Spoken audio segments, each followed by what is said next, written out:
నామాలగుండు శ్రీ వీరాంజనేయ స్వామి దేవస్థానంలో నూతన చైర్మన్ మరియు ధర్మకర్తల మండలి ప్రమాణ స్వీకార మహోత్సవం ఘనంగా నిర్వహించబడింది.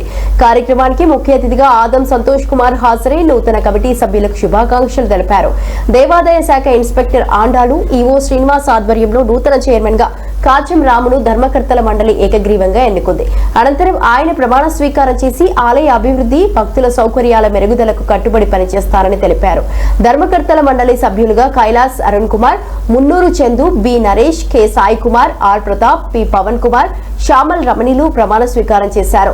ఆలయాన్ని మరింత అభివృద్ధి దిశగా తీసుకెళ్లడం, భక్తులకు సౌకర్యవంతమైన వాతావరణం కల్పించడం తమ ముఖ్య లక్ష్యమని తెలిపారు.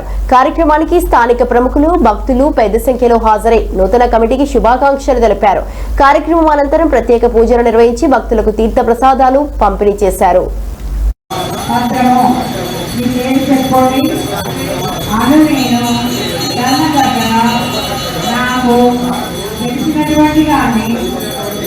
లేక నా ఆమోదమునకు చేయబడిన ఏ విషయంలో కానీ ధర్మకర్తగా నా విధి నిర్వహణలో అవసరమని తోచితే తప్ప ఏ వ్యక్తి కానీ వ్యక్తులకు కానీ పరోక్షముగా కానీ ప్రత్యక్షముగా కానీ తెలియజేయుట